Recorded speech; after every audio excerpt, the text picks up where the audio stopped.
Chers et frères de Christ, bonjour et bienvenue à cette méditation en ce jeudi de la 5e semaine du temps de Carême. Vraiment, il semble que Jésus soit en train de continuer à provoquer les personnes. On a l'impression qu'il fait même exprès de provoquer ses interlocuteurs. Mais on se rend compte que embrasser la vie de foi, embrasser le Christ, le suivre, ne vous laisse pas indifférent. Ça provoque des réactions, vous devez prendre position. Dans ce cas où quand on rencontre Jésus, où on jette les pierres, où on croit, où on lance les pierres, où on adhère à la foi. Alors Jésus fait comprendre à ces hommes quel est le point d'arrivée, le point de chute de la vie d'Abraham. En fait, il a vécu pour rencontrer Jésus, pour le voir son jour. Eux, ils pensent qu'Abraham était une entité à lui-même. Il était le summum. Il dit, mais en fait, c'est moi qui l'ai vu, c'est mon jour qu'il a vu. Et il l'a vu parce qu'il a cru dans l'acceptation de la parole du Père, il a vu mon jour. Je suis la parole. Qui croit en ma parole ne mourra pas. Et en effet, c'est ce que Dieu dit à Abraham dans la première lecture que nous évoluons aujourd'hui. Il lui donne une promesse qui est un peu le but, est comment on peut dire, la préoccupation de tout bon bantou, des cultures certaines primitives que nous avons dans le monde. Laisser une progéniture, laisser un signe là où on est. Il dit à Abraham, je vais te bénir toi et ta descendance, et tu seras connu pour tout le... Je vais te bénir tes fils et après et après. Mais il dit à une condition, que tu transmettes toujours l'alliance. Je suis ton Dieu, tu seras mon enfant, mon fils. Que tu transmets l'alliance et que chacun suive sa part de l'alliance. Ça, c'est la condition. Le peuple sera béni. Ses enfants seront bénis à travers sa première acceptation qu'il a faite, mais à condition qu'il transmette l'alliance. Moi, je pose une question à certains parents et même aux éducateurs.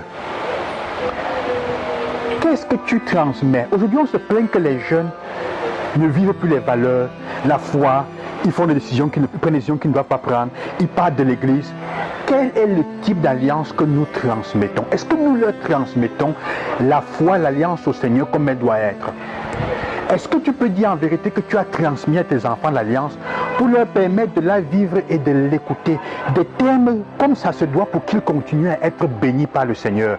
Qu'est-ce qu'on transmet aux générations qui viennent? Quelle est la parole qu'on leur donne? Est-ce qu'on les éduque à vivre leur vie de telle manière qu'il n'y a que le Christ qui peut montrer le sens? Et c'est ce que Jésus fait dans l'évangile et on ne croit pas. Il montre quel est le point de chute de la vie d'Abraham.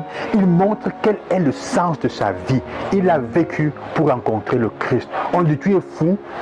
Évidemment, il est en train de leur dire, si donc vous croyez et vous vous définissez être les fils d'Abraham, vous devez donc accepter aussi par l'alliance qu'il a transmise, que votre vie chute en moi, dans la foi en moi et en mes paroles. Ils disent, tu es fou. Et qu'est-ce qu'ils font? Ils choisissent les pierres. C'est l'attitude que nous avons parfois, chers et frères. L'attitude qu'il y a autour de nous, quand les personnes ne comprennent, qui parlent du christianisme, qui parlent de Jésus, qui parlent de la foi, ne comprennent pas la vérité. On ne peut pas parler d'une chose quand on est à l'extérieur. Tu ne peux pas parler d'une chose quand tu connais pas les valeurs que ça a. Alors, transmettre la foi, transmettre l'alliance à nos enfants, c'est transmettre ce qu'il y a de bien, ce que ça a fait pour moi. Donc, qu'est-ce que toi tu transmets de bien? Qu'est-ce que toi tu montres à tes enfants, aux jeunes que tu accompagnes? La foi, l'adhésion à Jésus, est-ce que ça donne à ta vie une perspective positive? Est-ce que tu as un horizon? Est-ce que adhérer dans la foi à Jésus, ça te rend plus beau? On se rend compte que tu as clair l'objectif là où tu es en train d'aller. Parce que voyez-vous, frères et sœurs, comme je disais, quand ton objectif est clair, ça va attirer certaines personnes et ça va t'attirer les pierres de d'autres personnes. Ça va attirer l'adhésion de certains qui vont te suivre et d'autres vont te jeter les pierres. Mais il y a une attitude que Jésus conseille aujourd'hui quand il dit, ce n'est pas parce que vous êtes en train de m'insulter que je vais renoncer à dire ce que j'ai dit. Vous voulez que je parle comme vous? Vous voulez que je vous dise que je ne connais pas Dieu, que je ne connais pas sa parole, pour être un menteur comme vous êtes menteur? C'est une autre chose que Jésus nous enseigne aujourd'hui.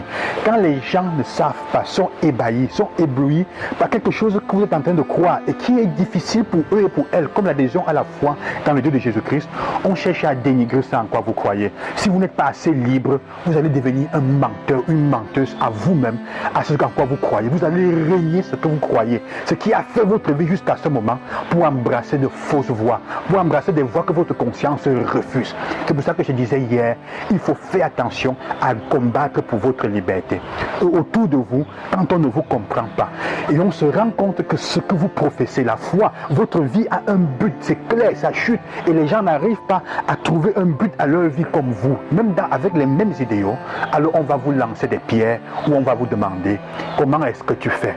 Mais généralement, ils sont très peu ceux qui vont avoir le courage de vous dire tu fais comment. On va vous dénigrer, on va lancer les pierres. Le Seigneur de Dieu, faites attention, ne vous laissez pas prendre, ne vous découragez pas. Soyez heureux, conscient de ce que vous avez comme valeur et proposez-les. Laissez-les guider votre vie. Embrasse le Christ. Si tu l'as embrassé, embrasse de tout ton cœur et il va donner un sens à ta vie. Il donne un sens. Il dévoile quel est le sens de la vie d'Abraham. Ceux qui pensaient le suivre et qui étaient tombés loin n'y croient pas. Mais c'est ça. Que le Seigneur vous accompagne, frères et sœurs, qui vous donne cette grâce aujourd'hui d'adhérer, d'être attaché à lui. La grâce de la liberté intérieure à laisser que le Christ te dévoile quel est le but de ta vie, à l'embrasser avec joie et surtout, à ne pas laisser qu'on te fasse de toi un menteur simplement pour contenter, pour accontenter les autres. Loué soit Jésus-Christ. À demain. Que Dieu vous bénisse.